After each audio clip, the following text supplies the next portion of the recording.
ঠিক আছে একটা কইলে না না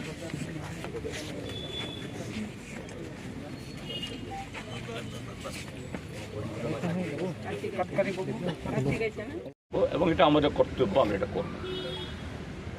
তো আমি একটু বেশি কথা বলবো না, যে আপনারা এই বিপদের মুহূর্তেও সেদিন মধ্যরাতে সবাই থেকেছেন। আমি শুনেছি ঘটনার প্রায় মিনিট 10-এর মধ্যেই আমাকে শঙ্কর ফোন করেছিলেন, প্রায় 10টার মধ্যেই। সঙ্গে সঙ্গেই আমি পুলিশের সাথে যোগাযোগ করার চেষ্টা করেছি এবং শঙ্কর বলেছে আমাকে যে পাড়া প্রতিবেশীরা প্রচুর আগামী দিনে এইভাবে ঐক্যবদ্ধ থাকবেন। যারা অশান্তি সৃষ্টি করতে চায়, সন্ত্রাস সৃষ্টি করে তার বিরুদ্ধে এবং শান্তির পক্ষে। আমি এই জন্য আপনাদেরকে ধন্যবাদ জানাই যে এইভাবে যে এই চরম প্ররোচনা এবং বিপদের মুহূর্তে আপনারা ছিলেন এবং আগামী দিনও থাকবেন, এটা আমি আশা করি। ধন্যবাদ। প্রিয়জনকে হারিয়েছেন, তাকে তো ফেরত পাবেন না, কিন্তু যদি দোষী শাস্তি পায়, বিচার পায়, অন্তত একটা শান্তি আসবে এবং সামগ্রিকভাবে মানুষের কাছেও। তা আপনাদের কাছে আমাদের আবেদন থাকবে যে আমাদের এই লড়াইয়ের একটা উল্লেখযোগ্য পর্ব ইতিমধ্যে আমরা অতিবাহিত করেছি, যে এই ভোট দেওয়া যাবে কি না। গোটা রাজ্যের মধ্যে সন্দেহ ছিল এই কল্যাণপুর বিধানসভা কেন্দ্রে, কিন্তু মানুষ ভোট দিয়েছে। কিন্তু তার চূড়ান্ত পর্বটা বাকি হলো ভোট গণনা আগামী 2রা মার্চ। 2রা মার্চ সঠিকভাবে এই ফলাফল প্রকাশের মধ্য দিয়ে, এবং আমরা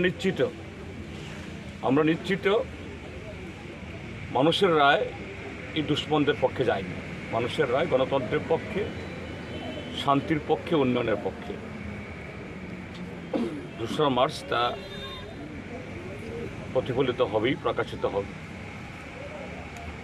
আমাদের শত্রুরা চাইছে এই সময়েতে এই খুন খারাপি, আগুন, হুমকি ইত্যাদি দিয়ে একটা বিশৃঙ্খলা তৈরি করার জন্য।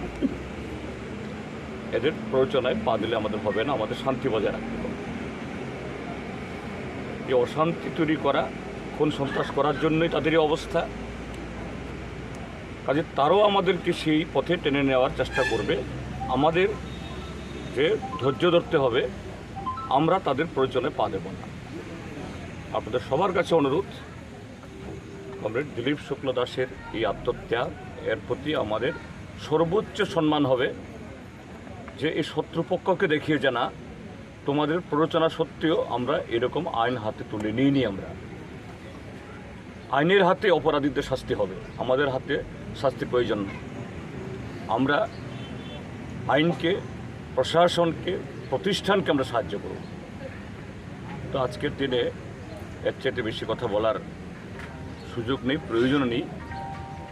আমরা এসেছি এখানে এই শোক সন্তপ্ত পরিবারের পাশে। আমরা পরিবারের সাথে আমরা থাকব। নিহতের শহীদের স্ত্রী আছেন, ছেলে আছে, এরা আমাদের সকলেরই যে কি বলে মাঝে থেকে আগামী দিন আমাদের সকলের সাহায্যে তাদের এই সংসার যাতে ঠিকভাবে চলে, সুন্দরভাবে চলে, শান্তিপূর্ণভাবে চলে, আমরা এটা দেখবো এবং এটা আমাদের কর্তব্য। এই আমাদের পার্টি রাজ্য কমিটির তরফ থেকে এখানে আসছি। আমাদের সহকর্মী কমরেড দিলীপ শুক্ল দাস সেদিন রাতে যে ঘটনাটা হলো এখানে আপনারা সবাই জানেন যে ভারতীয় জনতা পার্টি যে গত 5টা বছর তাদের যে পাপ, তার বিরুদ্ধে এই রাজ্যের মানুষ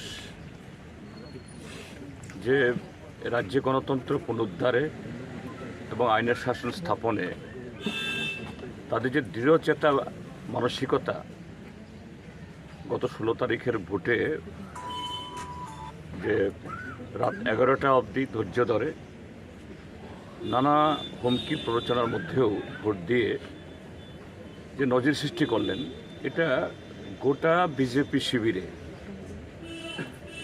যারা মিথ্যাচার,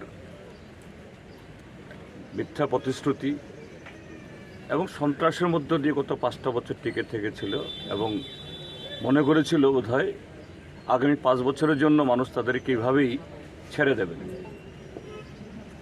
কিন্তু এই সমস্ত প্রয়োজনের মধ্যে যখন দেখলো মানুষ যে সমস্ত ঝুঁকিকে উপেক্ষা করে চ্যালেঞ্জ করে ভোট দিল, এটা এই ভারতীয় জনতা পার্টির শিবিরে একটা প্রচণ্ড ধরনের কি বলে আতঙ্কের, অনিশ্চয়তার, পরাজয়ের ভূত এদেরকে চেপে ধরেছে।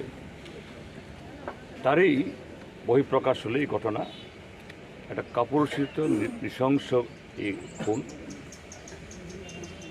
আমরা কমরেড দিলীপ শুক্ল দাসের স্মৃতির প্রতি শ্রদ্ধা জানাই। এটা গণতন্ত্রের জন্য, আইনের শাসন ফিরিয়ে আনার জন্য তার যে এই আত্মত্যাগ, এটা সারা ত্রিপুরার যে মানুষ ভুলব না। যাই হোক, এখন কমরেড তো আমরা হারিয়েছি, আমরা ফিরে পাবো না। আমাদের চেষ্টা থাকবে সর্বাত্মকভাবে যাতে এই খুনের বিচার হয় এবং প্রকৃত দোষী যারা তারা যাতে দৃষ্টান্তমূলক তাদের শাস্তি হয়, তার সমস্ত রকমের চেষ্টা আমরা করব। তারা কেউ পার পাবে না। যারা এই প্রিয়জনকে হারিয়েছেন